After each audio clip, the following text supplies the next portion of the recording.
Tila magkakambal na ang mainit na panahon at acne problems. Pero ingat po at huwag yang tirisin. Ang isang binatilyo sa Dumaguete City nag-agaw buhay matapos umunong tirisin ang tigyawat sa ilong. Nakatutok si Nico Sereno ng GMA Regional TV Balitang Bisdak. Tigyawat sa ilong, pati na sa pisngi. Uy, baka in love. Pero ang tila maliit na problema, naging malaking suliranin ng isang binatilyo sa Dumaguete. Nang ang kanyang tiniris na tigyawat sa ilong, naging mitya ng pag-aagaw buhay niya. Kwento ng kanyang ina, naghihilamos ang kanyang anak noong March 25 nang masagi nito ang tigyawat sa ilong. Yung umpisa ko talaga nun, sir, pinitahan niya, tapos alam niya na po sobrang init, tapos kilala niya yung makate, tapos kinamot niya, siguro madumi, nagka-infection, tapos tiniris pa rin niya na tiniris, tinanggal talaga niya yung nanak. Matapos ang 2 araw, namagaraw ang ilong ng binata at lumaki na ang sugat. Nilagnat na rin daw ang binatilyo at sumakit ang ulo.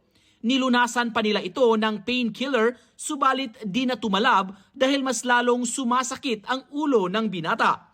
Noon na raw isinugod sa ospital ang binata. Pero di pa man nakakarating sa emergency room, nagkumbulsyon daw ito. Ayon daw sa doktor, nagka-impeksyon ang kanyang anak. Sa ngayon, maayos na ang lagay ng binata at balik eskwela na rin.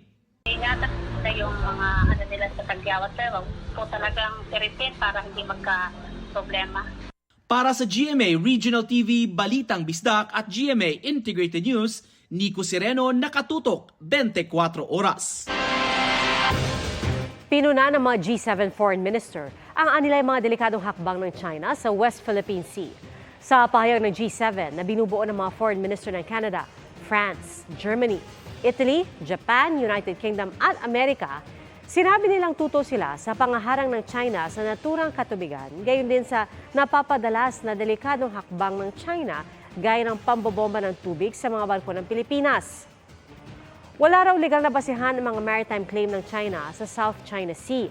Tinututulan din nila ang militarisasyon, panggigipit at pananakot ng China doon. Binigyang diin din nila ang UNCLOS. Anila mahalaga ang desisyong inilabas ng Arbitral Tribunal noong 2016 para sa mapayapang pagresolba ng issue. Sinusubukan po namin makuha ang pahayag ng China tungkol dito. Hindi lang daw isang fictional family sa TV ang Pepito Manaloto, kundi isang totoong pamilya. Mula sa cast hanggang sa production team, network at audience. Caption yan ng kapuso comedy genius na si Michael V sa ipinost niyang picture ng cast na magkakayakap. Nagpasalamat din si Bitoy sa oras at pagmamahal ng lahat. May netizens na nag-comment na bahagi na raw ito ng kanilang family bonding at marami silang natututunan sa show. May mga napatanong, tatapusin na ba ang Pepito Manaloto? Sagot dyan ni Pepito, our friend. Diretsahang sagot. Hindi matatapos. Hindi. Ang 14-year-old ng Kapuso sitcom, tuloy-tuloy na magpapasaya sa mga manonood.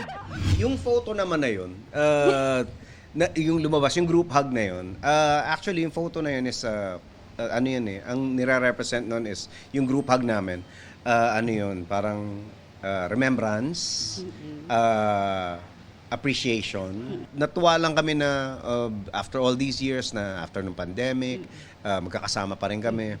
Naiyak kami Tissue. kasi hindi po namin maisip na hanggang ngayon sa tinagal-tagal ng Pepito, 14 years na kami, talagang nandyan sila simula't simula. Nakakataba ng puso. May inihanda raw ang Pepito Manaloto na summer special. Nag-shoot kami sa Nueva Ecija.